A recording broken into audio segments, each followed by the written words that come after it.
What's good, wealth builders? It's the man, it's the myth, the wealth builder himself, the Von Put. And today we're talking about the 11 reasons why you stay broke. Let's go.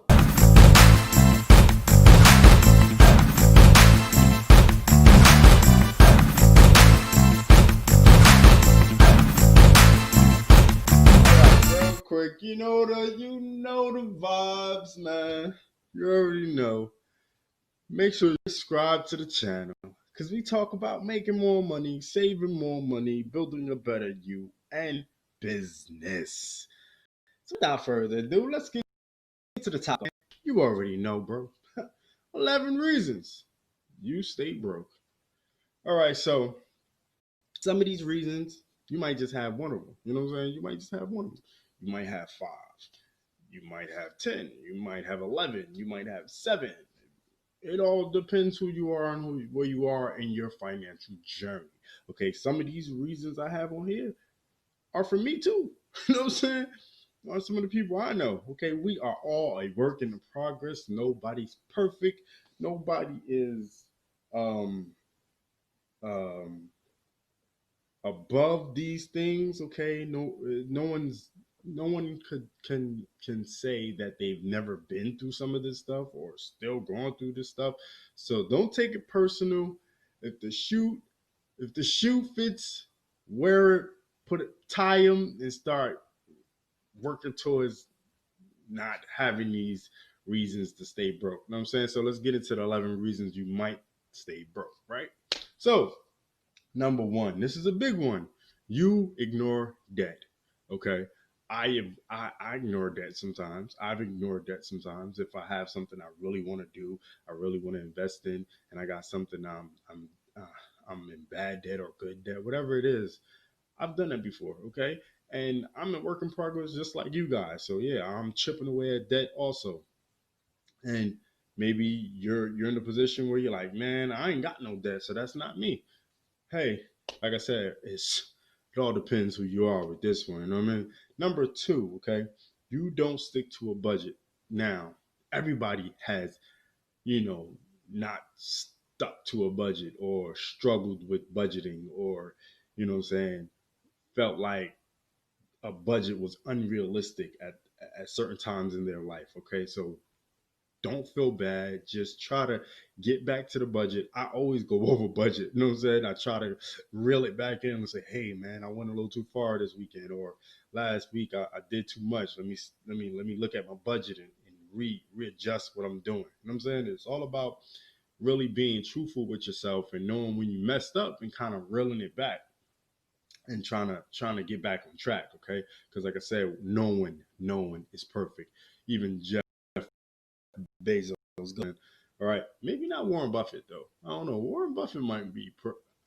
That's for another video. Anyway, number three, you lack an emergency fund.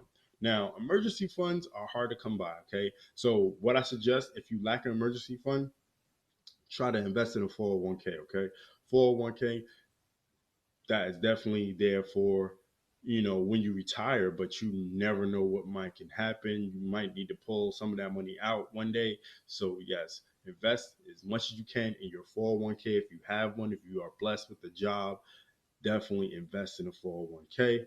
And if there's ever a big issue that you need some money, you know what I mean, maybe you can pull a couple hundred from that 401k. Yeah, I know a lot of wealth gurus will tell you don't pull the money from your 401k. You're going to get penalized and you're going to owe more money. Da, da, da. Forget all that. Okay. If you had an emergency, if something is really messed up and it's going to destroy your life, if you don't take care of this situation, pull that money from that 401k. Okay.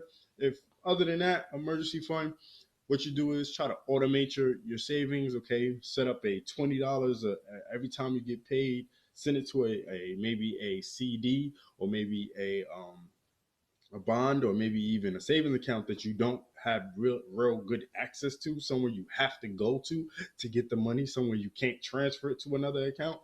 That's so it can be there. Okay, and then whenever you do run into a problem or emergency, quote unquote, you have that money sitting there. Okay, that's what I do. That's what I've done. Okay, yes, everyone has emergencies and everyone's had issues. Okay, so like I said, you put that money away, make it automatic. Every time you get paid, every time that money comes into your account, $20, $30, $50 gets sent to your savings account. Okay, automatic. You don't do it. Make it auto. Okay.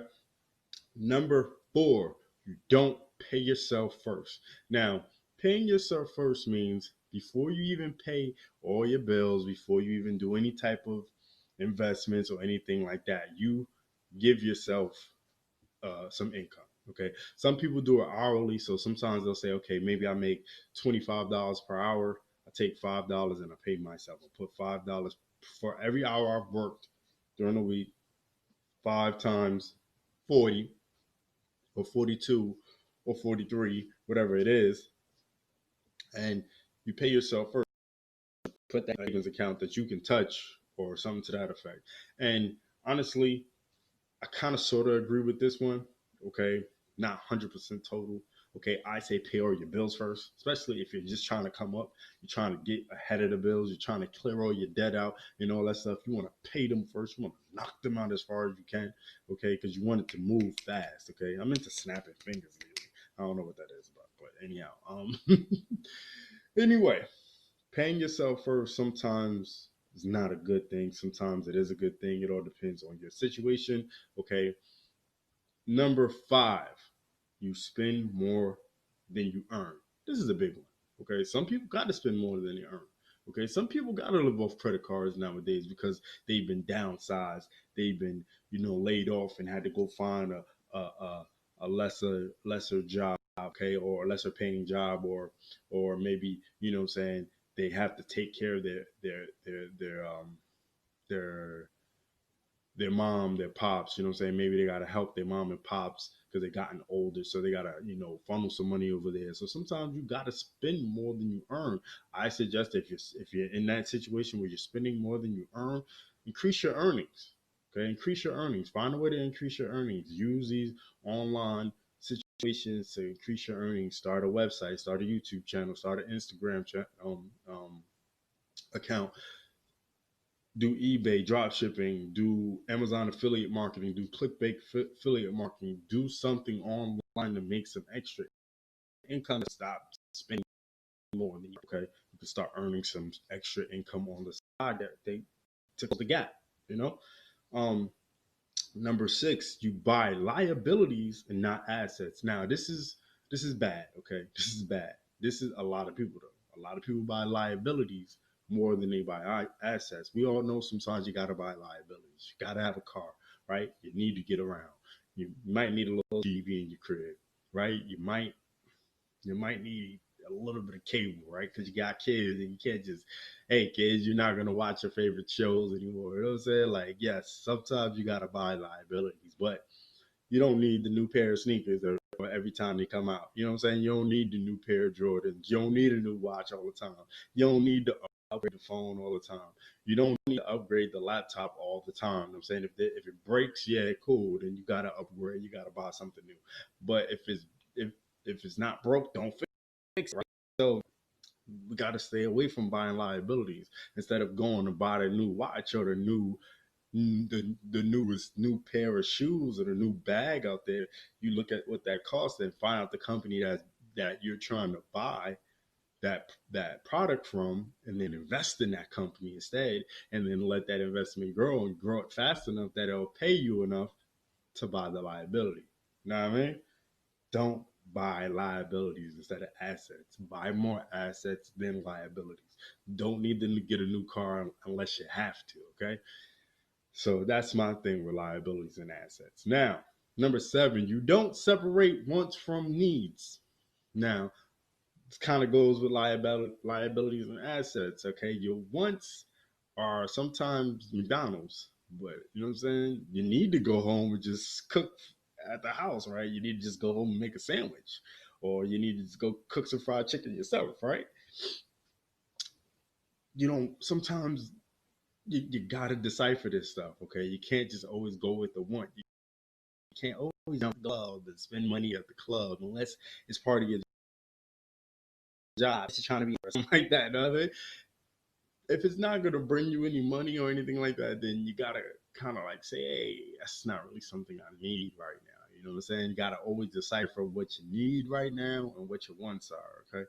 Because like I said, this will leave you broke if you can't control yourself when it comes to wants and needs, especially, okay? What we at? Number 8, you invest in stuff instead of yourself. This goes hands in hand with the topics we were talking about. Really, invest in yourself, man. Buy that new course, get that new certification, get that license, get um that degree if you need it.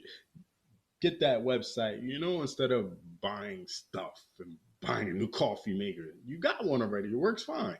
Why buy a new one, right? Buying a new refrigerator, even though your refrigerator works fine.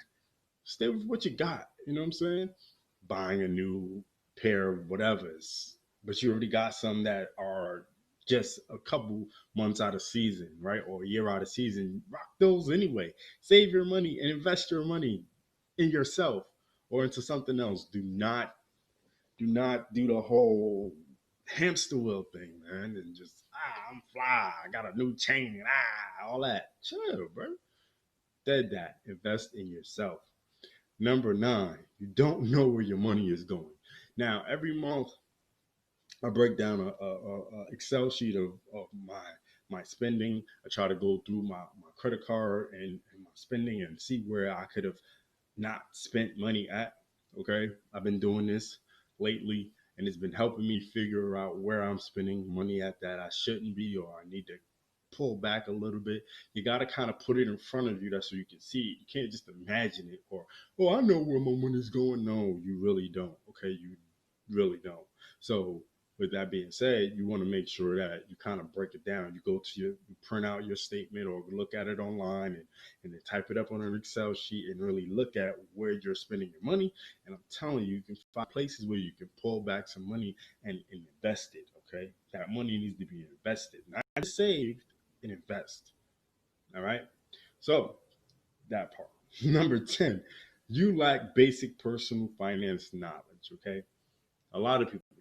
But if you're on the Wealth Builders channel, 9 times out of 10 you don't. 9 times out of 10 you are the type of person that has at least basic personal finance knowledge. Okay, you know how to do Excel sheets of your income. You watch it, your spending. You like to invest. You love investment. You love business. You love personal growth and financial freedom, and you're here to try to become a better person with your finances and with yourself, right? That's what the Wealth Builders is all about, right? Right. So if you have a problem with number 10, then I'm glad you're here, man. I'm definitely glad you're here. Number 11, you put today's happiness before your financial future. Now, if you feel like what you're spending today will affect your financial future, then you need to stop. You need to look at what you're spending on. Right? If it's not a necessity, and if it's not something you need or can help you grow your business, your finances, or grow your income, or grow your investments, then you got today's happiness is not more important than your financial future. Okay, that's all I'm going to say about that. I don't want this video to go too long. I don't want to drown this video out with my rhetoric. You know what I mean? But that being said, those are the 11 reasons you might be broke or you stay broke or whatever you want to call it, right? So I want to thank everybody for subscribing and being down with the Wealth Builders.